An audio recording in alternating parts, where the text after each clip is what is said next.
Jet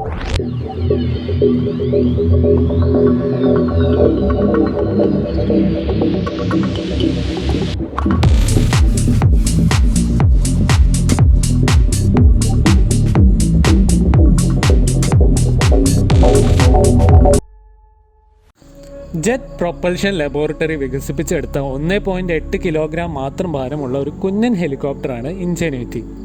സാഹചര്യങ്ങൾ ഒത്തുവന്നാൽ ഭൂമിയിലല്ലാതെ മറ്റൊരിടത്ത് പറക്കുന്ന ആദ്യത്തെ ഹെലികോപ്റ്ററാകും ഇൻജെന്യൂറ്റി.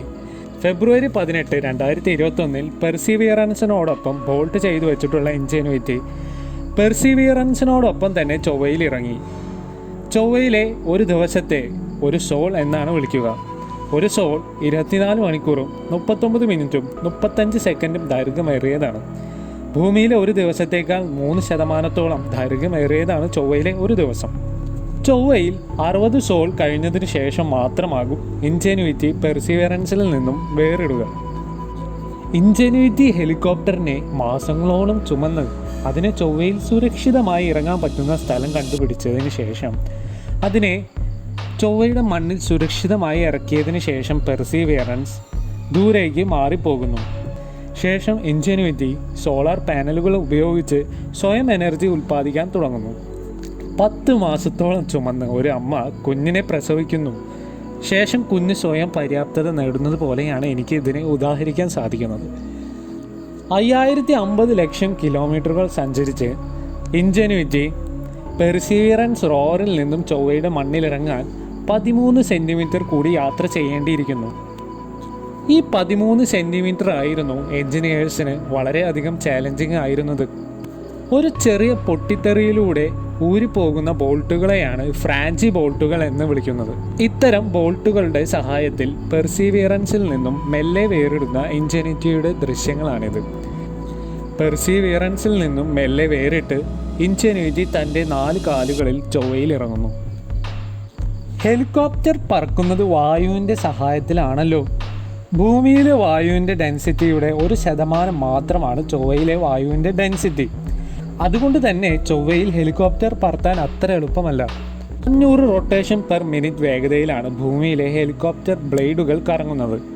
ഇൻജെന്യൂറ്റി ബ്ലേഡുകളുടെ വേഗത 2600 RPM ആണ്. ഇങ്ങനെ വേഗതയിൽ കറങ്ങിയാലാണ് ചൊവ്വയുടെ കാഠിന്യം കുറഞ്ഞ അന്തരീക്ഷത്തിലൂടെ പറക്കാൻ സാധിക്കുകയുള്ളൂ. 35 ഗ്രാം മാത്രം ഭാരമുള്ള 2 ബ്ലേഡുകൾ ഉപയോഗിച്ചാണ് 1.8 കിലോഗ്രാം ഭാരമുള്ള ഇൻജെന്യൂറ്റി പറക്കുക. ഭൂമിയിലെ ഗ്രാവിറ്റിയുടെ 38% മാത്രമാണ് ചൊവ്വയിലെ ഗ്രാവിറ്റി. അത് ഹെലികോപ്റ്റർ ടേക്ക് ഓഫിന് സഹായകമാണ്. ഇങ്ങനെ ഗ്രാവിറ്റി കുറഞ്ഞതും വായുമർദ്ദം കുറഞ്ഞതുമായ സാഹചര്യം ഭൂമിയിലുണ്ടാക്കി ഇൻജെന്യൂറ്റിയിൽ പരീക്ഷണങ്ങൾ നടത്തിയിട്ടുണ്ട്. ഈ ദൃശ്യങ്ങളിൽ കാണുന്നത് പോലെ ചേംബറിൽ പ്രഷർ കുറച്ച് അത് ചൊവ്വയിലെ പ്രഷറിനോട് സമമാക്കി. ഗ്രാവിറ്റി കുറയ്ക്കുന്നതിന് വേണ്ടി ഒരു നൂൽ ഇൻജെന്യൂറ്റിയുമായി ബന്ധിപ്പിച്ചു. ഭൂമിയിലെ ഈ പരീക്ഷണം വിജയകരമായിരുന്നു. ഇൻജെന്യൂറ്റി പറന്നു. ചൊവ്വയിൽ ഇൻജെന്യൂറ്റി പറന്നു കഴിഞ്ഞാലും റേഡിയോ വേവ് ഉപയോഗിച്ച് പെർസീവിയറൻസിനെയുമായി ബന്ധപ്പെട്ടുകൊണ്ടിരിക്കും. പെർസീവിയറൻസ് ഇൻജെന്യൂറ്റിയുടെയും ഇൻജെന്യൂറ്റി പെർസീവിയറൻസിൻ്റെയും ചിത്രങ്ങൾ പകർത്തും.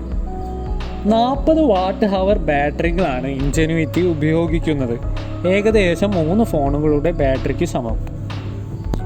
ഇതിൽ നിന്ന് ലഭിക്കുന്ന 70% ചാർജും -100 ഡിഗ്രി സെൽഷ്യസ് താഴുന്ന ചൊവ്വയിലെ തണുവിനെ പ്രതിരോധിക്കാനാണ് ഇൻജെന്യൂറ്റി ഉപയോഗിക്കുന്നത്. ബാക്കി 30% എനർജി മാത്രമാണ് ഇൻജെന്യൂറ്റിയുടെ ഫ്ലൈറ്റിന് വേണ്ടി ഉപയോഗിക്കുന്നത്. 90 സെക്കൻഡുകളായിരിക്കും ഒരു ഫ്ലൈറ്റിൻ്റെ ദൈർഘ്യം. ശേഷം ഇൻജെന്യൂറ്റി താഴെ ഇറങ്ങി സൗരോർജത്തിൽ വീണ്ടും ചാർജ് ആകണം. ചൊവ്വയുടെ ഉപരിതലത്തിലെ ചിത്രങ്ങൾ വളരെ വ്യക്തമായി പകർത്താൻ ഇൻജെന്യൂറ്റിക്ക് സാധിക്കുന്നു.